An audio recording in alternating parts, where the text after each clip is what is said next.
up at the Buckwheat that I brought my hives to the other week, well, last week, and I will give you a pan around in a minute. We've had some rain, and you would not believe the difference this made. These hives are some overwintered nukes, majority are, and a few new splits I made. They're all working really well. I'm really pleased, and it looks like we're going to have a good crop. So I've got a load more supers with me here that I'm going to be putting on regardless, because the buckwheat's only just started. We've also got some chestnut in that valley as well. So I'm going to put on an extra super regardless now, because we've also got some thundery rain. You can see how dry it is. We've had some rain. It's dried out now, but here's a bit stunted anyway, which is fine. But let me show you the bees first. I've got to kind of duck and dodge here because they are flying through, and all the time these colonies are growing bigger and bigger, because they're only they're not really big colonies, I have to admit, but they are developing all the time. So within another 2 weeks they will probably increase by maybe another fifth or sixth in size as well. I know they're going to lose bees because they're working hard, but they're going to keep growing in size all summer. So I've got to be a bit careful here, because these bees get a little bit feisty. I'm going to put my hood up, but every single one is working well. And it's not that they're aggressive, it's just that they're working hard and I'm in their way, to be honest. So let me show you the front here. I'll give you a pan around of how big this field is. I believe it's 9.5 hectares.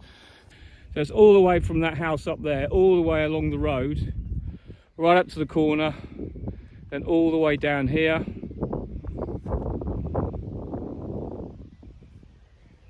To those trees. You can see chestnut there just coming into flower, all on the edge there. There's actually the Manoir de la Guildo is there, and this area is a little bit less strong, but if we have some rain that will soon brighten up. And there's my hives. Perfect place for it, to be honest. And this is a bit of wheat the farmer put in this area. It's a bit of a spoil sport area. You honestly thought he'd have filled the whole thing with buckwheat, lol. Anyway, so I'm the lucky guy. I get to put my bees here, and it looks like I might have a good crop. So you can see this area is much more kind of lush. That's a bit more stunted, but I think it depends on what rain we get in the next. We only need a decent thunderstorm, which we are forecast to have, some thundery showers, and that will just keep it going for a couple more weeks before it slows. That's the problem with buckwheat. It's never really like Phacelia or maybe sunflowers. It doesn't really pour in that well. It's more of a constant thing, and it takes 3 or 4 weeks to get a good harvest. But at the moment it's looking good. Got a good start.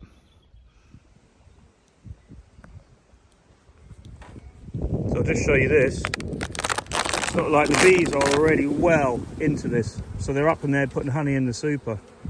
So they're all going to get a second super today regardless, because it's so early in the buckwheat. It's well worth the risk putting the second one on straight away before they're even ready. So I'm going to do that now, when I've got my gloves on, lol. So I've just taken all these roofs off, and every single one is completely full of bees here. Look at that, they're even putting honey there. That's the sign they're starting to fill that with honey, nectar.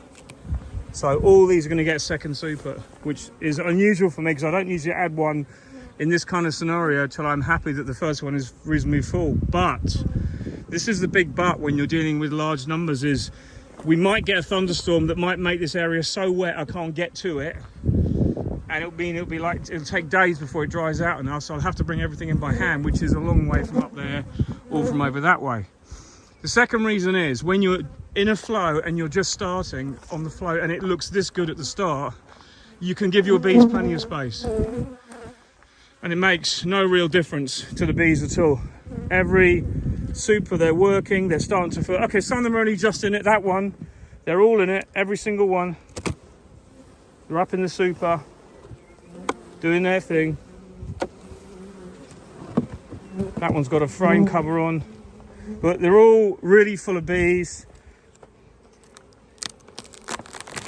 So that means that when there's bees in the super, it means they're either working the nectar, and there's no reason to think anything else. The next week could easily fill a super. Let's get another one while we can before it rains or whatever. Look at this. The amount of bees in there, look, that's just fantastic. That's just living the dream, that is, I tell you. So what I do is I rip the top off quickly, put the other super straight on. It's a bit feisty, and then I put the new super and then the roof back on, and it's all done in one system. But if you're banging around with the roofs, you're better off doing it all at once, especially when you're on your own. So I take all the supers down, and then I'll put them all on one after the other, starting from the bottom, working up. I don't use any smoke for this. It's too much hassle, it's too slow, and then I'll be off within 10 minutes because they're all done quickly. But at the moment I am super impressed by this. To have that many bees in boxes at the right time of year with a flow starting, it could be a 2 to 3 super flow here. Bearing in mind you need about 30 completely full supers to make a barrel. So I wouldn't even have a barrel at the moment. I'd need 2 supers on everything to be full, but it's going. I'm going to bring another 8 hives actually tonight. This is what I've got. I need a pallet there, and I need 2 more ties and a pallet there. So I've written that down, and I'm going to have about 26 hives here in total. Because when you see this area, it's plenty big enough to take extra hives. You're not going to over flood the area, and there's a little bit of chestnut, as I said, so I'm going to zoom in on that for you. There you go, that there is chestnut there, that's chestnut there coming into flower, and there's some in that one, but it's difficult to tell when you're this far away because it's only just starting to flower. So but everything else is pretty amazing.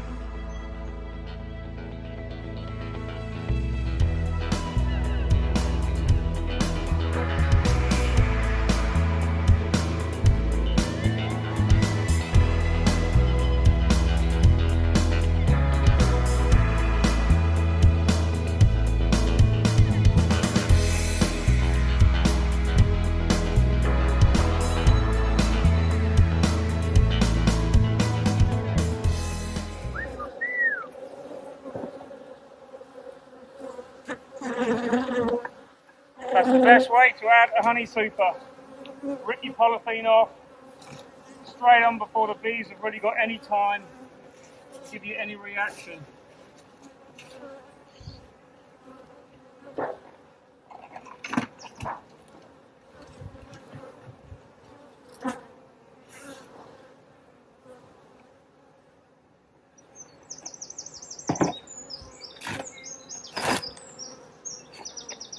There's some honey going in there.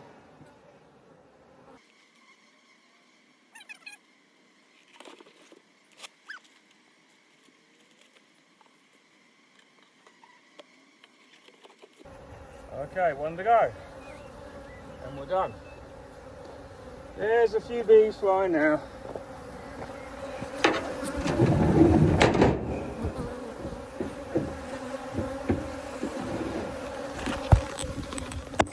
Let's do this last one.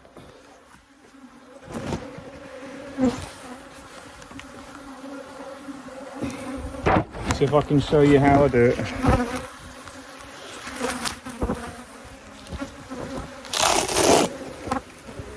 See what I mean about needing a second super? You can't afford to risk it at this time. Some of these got a bit dirty last year. The bees will do a good job of cleaning it out. These are really nice, this end one. There's a couple of cranky hives, but how you get that, don't you? Everybody gets cranky hives.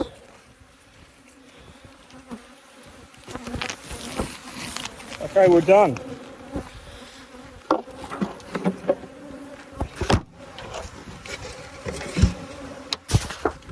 That one is back on.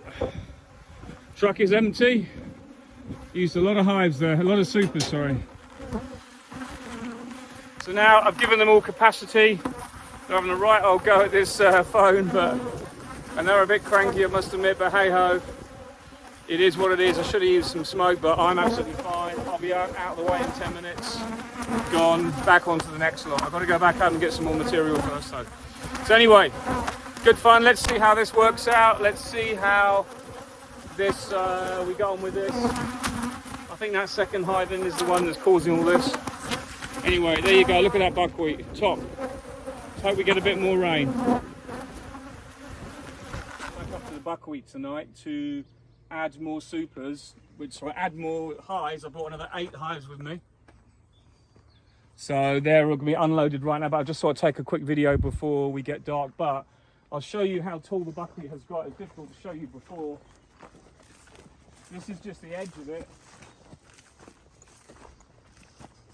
And you can see with a little bit of rain, it's already got up really high. Go over that one, that's it. It's already got up really high, and you can see it's like in the middle, it's way higher.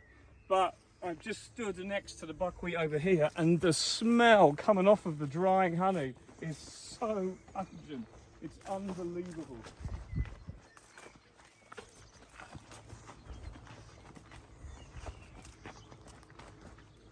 I've never ever smelt it this strong before, and if you had smell-o-vision now, it's not even as bad as I actually described it a couple of years ago in one of my videos that everyone watches and said it's hilarious because I call it like a farmyard.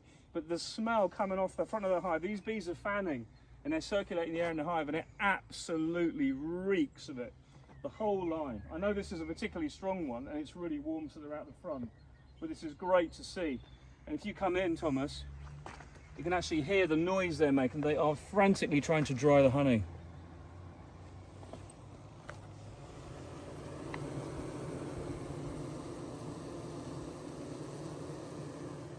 But that could give a substantial crop. But I'll let you know and update you when I can.